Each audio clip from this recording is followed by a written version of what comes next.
Big boss 8 అంటేనే interesting అని చెప్పాడు కదా. సో నిన్న నామినేషన్ ప్రక్రియ ఫుల్ రచ్చరచ్చ జరిగింది కదా, సో అందులో ఎవరు కరెక్ట్ అనిపించింది?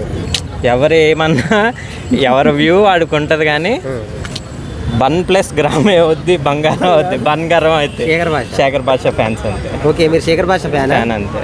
ఓకే, అంటే ఇప్పుడు అందరు కూడా సోనియా ఓవర్ చేస్తుంది అందరి గురించి మాట్లాడింది అంటున్నారు, మీరేమంటారు?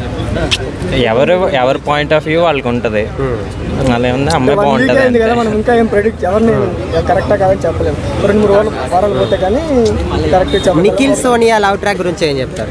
మనకైతే మరి వచ్చినప్పుడే ఫస్ట్ వాళ్ళు యాంటీగా ఉన్నారు. మరి మధ్యలో ఎప్పుడు కలిసిపోయారో మధ్యలో ఏం జరిగిందో తెలియదు. మనకైతే 24 hours నేను చూడలేదు, ఎపిసోడ్ అయితే చూపించలేదు.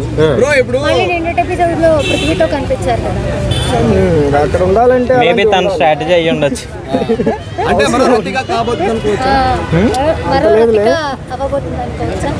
ఒక వారం పోతే చెప్పగలం అవుద్దా కదా. ఇప్పటికైతే అట్లే అంత ఏం లేదు. బ్రో నాగమణి కంట గురించి ఏం చెప్తారు? విగ్ ఊడిపోయింది. ఓకే బ్రో, అంటే లాస్ట్ సీజన్ లో పల్లవి ప్రశాంత్ తీరు సింపతి చేయించడానికి ట్రై చేస్తున్నారు అంటారు, సో మీరేమంటారు? వర్కౌట్ అవ్వలేదు.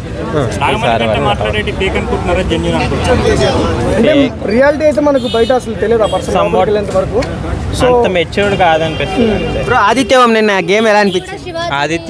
ఆదిత్యవం నిన్న గేమ్ ఎలా అనిపించింది? శేఖర్ భాష ఆదిత్యవం ఒక డిస్కషన్ నచ్చింది కదా. ఇంకా గేమ్ ఆడలేదు, కాకపోతే హౌస్ లో అయితే కొంచెం మేబీ వీక్ ఎలిమినేట్ అవుతాడేమో అనిపిస్తుంది. వీక్ సర్వైవ్ అయితే చూడొచ్చు. ఇప్పుడు అందరిలో మీకు ఎవరు స్ట్రాంగ్ అనిపిస్తుంది? ప్రస్తుతానికి అయితే శేఖర్ భాష స్ట్రాంగ్ అనుకుంటున్నారా? శేఖర్ భాష. నిఖిల్. మీకు ఫేవరెట్ కంటెస్టెంట్ ఎవరు? అదే ఇందాక శేఖర్ భాష. సోనియా. ఎందుకంటే అందుకే అబ్బాయి కాబట్టి ఫేమస్ అవుతాం మళ్ళీ. అంటే ఇంత లవ్ ట్రాక్ అని అసలు లవ్ ట్రాకే లేదు అందులో. సీరియస్ గా వాళ్ళు నామినేషన్ కూడా చేసుకున్నారు. మానేస్తే ఇంకా ఏమడుతుంది ఇస్తా ఉంటుంది. ఏం బ్రో మానేస్తే మరి అక్కడ అడగాల్సిన అడగలేరు, మరి ఏమడుగుతారు? చికెన్ ఏమన్నా అడుగుతారేమో. ఏం ఎక్స్పెక్ట్ చేస్తున్నారు మరి ఆ ప్లేస్ లో? హగ్గు చికెన్ ఏమన్నా వాళ్ళకి? అమ్మో, కాంట్రవర్సీ క్వశ్చన్స్ అవుతున్నాయి అన్ని. అంతే కదా, వాళ్ళు అంతమంది వచ్చింది ఎందుకు bro? Okay bro, thank you.